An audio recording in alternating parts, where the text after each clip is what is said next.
Political Capital is brought to you by Uber Canada. Learn more at uber.com/flexibilityworks. CHEK Podcasts.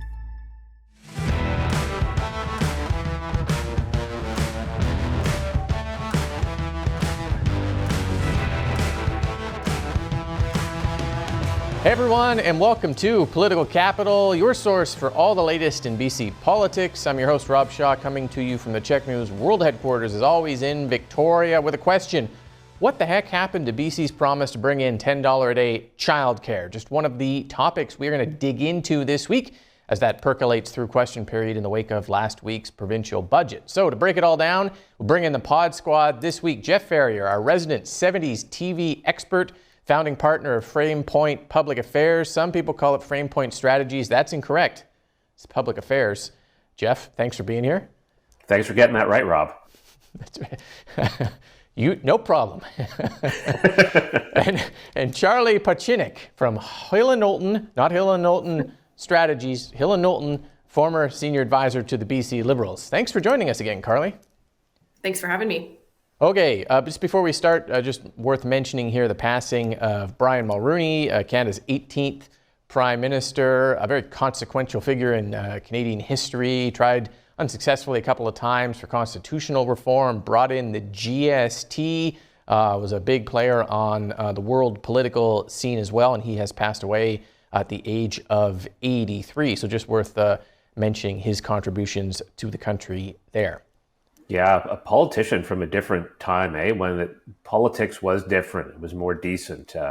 Mulroney loved Canada. He fought big fights on important things like acid rain and apartheid, and big loss for Canada. He'll be missed. Yeah, it was from a different time when I think there was a little bit more respect, although he did leave quite unpopular, but more respect for our political leaders. But let us jump into our first topic here. $10 a day childcare. Does it ring a bell? Think way back to 2017 and 2020 NDP election campaigns. The promise of $10 a day universal childcare within 10 years. Turns out we are nowhere near that. And last week's budget put that issue sharply into focus. Very little new provincial funding. Most of the new money, more than 80% coming from Ottawa. No plan in the budget for the next 3 years to achieve this. And word that BC is asking Ottawa to roll over hundreds of millions of dollars in cash available to spend right now because it cannot spend it. So let's start with this. How big of a problem do we think $10 a day childcare progress is for the NDP right now in an election year, considering the magnitude of this promise in the past? Carlie, why don't we start with you? So this one's interesting because it was their platform. Not once, but twice. And so I think there's a couple ways to look at this. One of them is, of course, the fact that the people being led down here are largely women. And I worry to think about how many decisions were made by families, by people to move here, by people to start families, thinking that this was going to be an option available for them within the next X amount of years when this was first promised twice.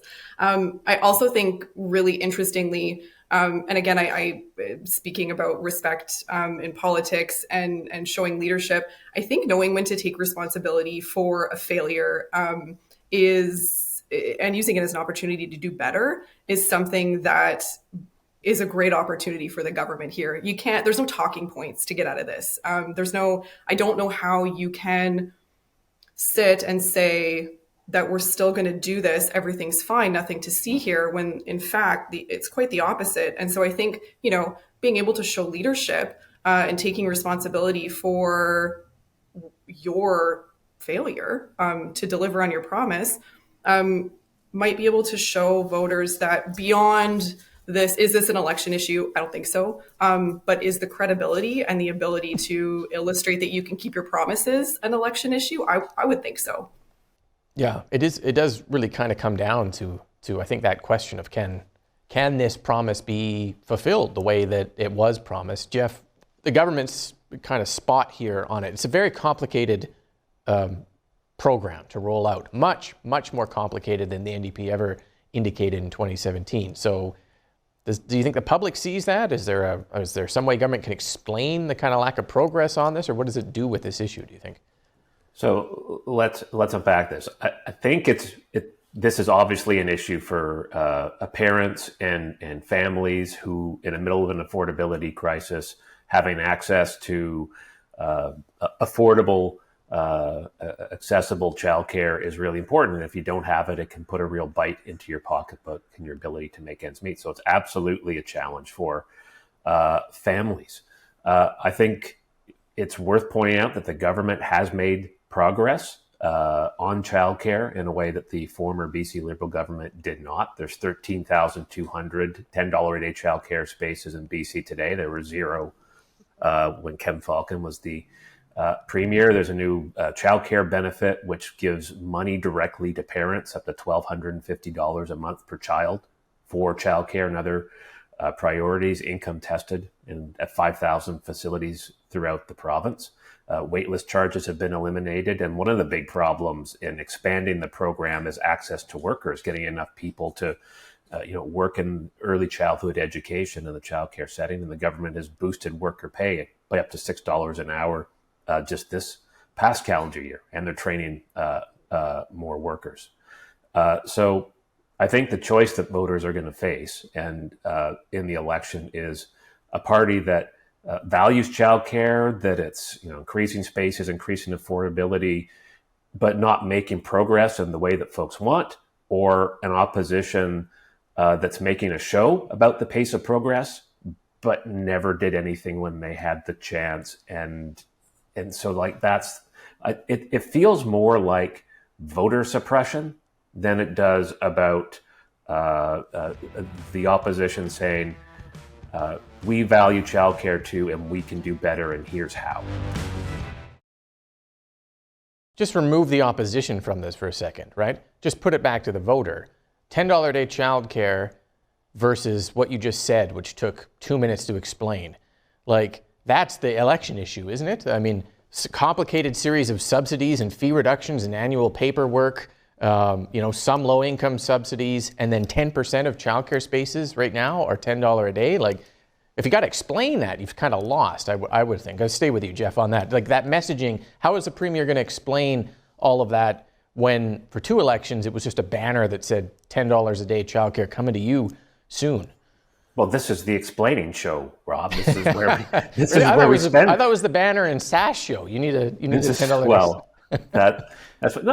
it's money in your pocket to help you with your childcare costs, and we actually care about childcare, and the other party did nothing, right? I mean, that's the message that they'll go to voters with, not my long-winded statement here. It's why I'm a pundit on TV, and I'm never going to win anything in public life. But I think that's it. It's there's money in your pocket. There's more spaces, and the other party doesn't care. And to Carlie's point, yeah, we didn't move as fast as we could have. We didn't do as well as we should have. But it's better to make some progress than make no progress at all.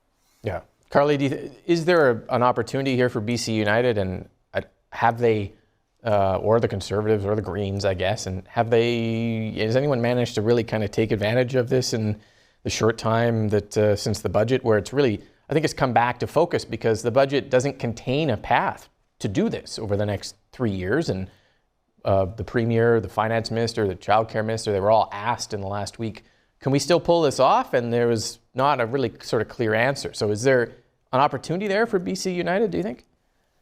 Well, I think so. I mean, if you've outlined all of the barriers that are standing in the way of this happening, so hiring workers, I think I saw something about being able to build the spaces. Those are solutions. So look at those as solutions. And okay, so if those are the barriers, and it's not political, and that's why we don't have universal $10 a day childcare here, then yeah, let's fix that.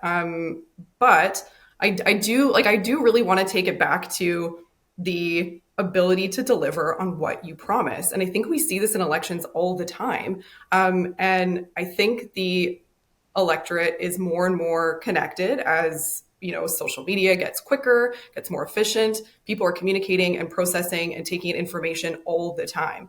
So I think, to Jeff's point, great, money back in the pocket. That's awesome. That's not what you promised. It's like seeing an advertisement and going in and saying, I want this. And the restaurant says, well, we don't actually have that. In fact, we have all of these other things that are kind of just as good, but we don't have the thing that we told you that we had. Sorry, but this is still just as good. I think it's just, if you're going to make a promise and you're going to lean on it that hard, do it. And if you can't do it, take responsibility for it and don't blame the other guy for your inability to deliver on your promise. I think that's, to me, what I would say is the bigger issue here. Like, own it. You're the government. You've been the government for a long time. You have a majority. Own it. And you find the solutions. Yeah. It is an interesting issue. We'll have to keep watching it. I've noticed a change in government language from what was a universal $10 a day childcare promise to what the minister said this week is an average of $10 a day childcare, which are different things. One was a space for everybody, a $10 a day childcare plan that there was an organization behind that the government got behind in 2017 to roll it out through the school system. The other is a series of subsidies, and for some people and not for others, that averages out, which I'm not sure voters will know the difference or not. We'll see, I guess. Could I just say one thing about Carlie's the consumer angle here? Yep. If someone promises me meat lovers pizza, and my choice is the pepperoni lovers pizza or a box full of nothing, I'm going to take the pepperoni lovers pizza. Even if it's from times. Fresh Slice, Jeff. Yeah. Fresh Slice is the worst pizza in British Columbia. I'm sorry if they're a sponsor or they advertise. Just to pause here for a commercial break. They're terrible. Great pizza. All right. I don't know how we ended up talking about pizza from childcare, but I endorse that transition. Let's transition further to local governments. A couple more lining up in opposition to BC's short-term rental restrictions, which come into effect May 1st. Prince George Council voted to try and get out of these restrictions, arguing it has a 3% average vacancy rate, but it doesn't meet the provincial criteria for 2 consecutive years. And Parksville saying that it has, for 15 years, encouraged resorts to build around Rathtrevor Beach, does not want people living there full time, wants exemptions for those hotels, stratas, and timeshares there as well. So they join other municipalities that we have heard unhappy with the short-term rentals. Government has so far said not really willing to consider those exemptions. Jeff, do these kind of arguments sort of sting the government short-term rental tax, or how do you kind of view? And I think UBCM, they had a housing summit where this came up as a point of contention amongst a number of municipalities as well. So how do we view that? Yeah, I think it's more complicated for government than they're letting on. On the face of it, government will say, we are getting tough on big multinational short-term rental agencies taking housing that was being used for short-term rentals and giving it to British Columbians who can't find it. And the Premier did an event this week where he had someone who had just that thing happen. But by the same token, it is problematic in an election year if you are in conflict with mayors and local governments who are closer to voters and local communities in many cases and have a lot of political capital of their own. And you're up against them as you're trying to, be reelected to government and move forward with another 4 years. So it's, I think at the face of it, government will at the end of the day just lean into the homes are for people, not short-term rentals, and go with it. But it's going to be a challenge because they've done a pretty good job of keeping local governments on side, with the one notable exception of Surrey and Brenda Locke, who've got more airtime on this show than most provincial politicians. But it's going to be an interesting tightrope for them to walk. Mm-hmm. It felt like this legislation was a really popular and easy fight for the NDP when it came to targeting investors and people who own multiple properties. Real estate and homes are for people, not for people wanting to rent them out on Airbnb. But then, as Jeff points out, Carlie, when you hit those municipalities, mayors and councils, becomes a kind of a different flavor for the criticism here. Yeah, I think this is one of those examples that we see, not just with this government, but I think with quite a few. The intention is great. And we see it all over the world. Lisbon, I don't even think they're granting licenses anymore. There's a huge movement in Barcelona where people are like, the people say we're not accepting this anymore. We don't have a place to live. And it's impacting tourism in a negative way from the local standpoint, when people are saying, well, if we can't live where we live, we don't want tourists here. And so we don't ever want it to become like that here in BC. But is this a one size fits all solution? And was this really well thought out and really well planned legislation? It doesn't sound like it, because we do have municipalities saying, hold on a second, this is a big problem for us. I have to say, I'm a little bit biased because I'm getting married in Penticton this summer after May 1st. And so that was a big issue for all of our guests. Where are we going to stay? Is anyone renting out their primary residence as an Airbnb? Absolutely not. I don't think that that's a thing that anybody's going to do. So if the intention is to ban them or to make it extremely difficult to do that, or to not grant new licenses, or whatever you want to do, I think just be really clear about what your intention is. And I think that's where we're seeing the issues now, is that the intention wasn't clear. It was, we're going to message this to say it's for people, and we're going to say that this is to increase housing stock, which, yes, of course, like that's what everybody wants. But because one size doesn't fit all, that's where we're seeing all of this, yes, but this doesn't work for us. And so I think, if the government is willing to come out and actually be a little bit more clear about what the long-term intention is beyond just the talking points, give people parameters to work within. And I think that would if we're not going to have Airbnb in this province, like, let's be clear about that. And that's fine, but you need to own that again. We haven't seen the regulations yet, and like all governments these days, they pass a bill and all the details are contained in the regulations. So we're waiting for that before May 1st. There is some work being done to kind of, I think, address some of these concerns from municipalities. The housing minister says he's working on different ways to make that happen. But we will see, because that issue is one that continues to kind of build up steam. I think Penticton, Carlie, is not in favor of this either. So you might be in trouble for your wedding, unfortunately. But maybe one of the sponsors, such as Fresh Slice Pizza, will step up and help accommodate your guests. But man, they better sponsor this show, because we're putting a lot of airtime into this. All right, one more topic here. If Fresh Lights is catering your wedding, that's going to be the worst wedding ever.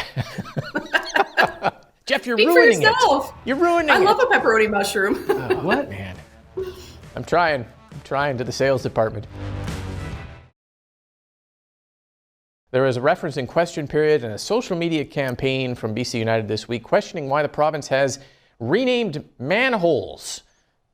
Yes, manholes, to a more general neutral language of maintenance hole. I would have gone with people hole, but manhole to maintenance hole. Part of the government's new gendered language law passed last year seeks to rename using neutral language in its acts and laws. So Kevin Falcon brought this up. He said, why is government wasting time on manholes to people holes, to utility holes, or whatever it is, when it has so many crises going on? This is a waste of time. It's silly. And I'm just wondering what we're making of him doing this, because I think the gendered language issue, I don't know, maybe it's playing well with somebody. Clearly the United's doing it for a reason other than just for us to laugh about it here on the show, Carlie. What do you think? So I'll preface this whole conversation by saying I'm not mature enough to have this conversation without laughing at people hole. So the fact that I'm doing it, those who know me will have a laugh at this. Truly and honestly, I don't know. I do think that there is. I think this is what happens when we move too far off the baseball field. Like, we're not even, gender language is actually an issue. It's an actual real issue. There's a lot of antiquated language in Parliament and in legislation and regulations, and just the way that we do things. That needs to be changed, of course, and addressed. But when we get to this point, we've lost the plot, and what shouldn't be a joke, because it is serious to people, and that's fine, and it can be. Now it's not, and now we've digressed so far, like off the path of what's actually important, and what actually matters to people, that here we are having this conversation on social media and having a good laugh about it. And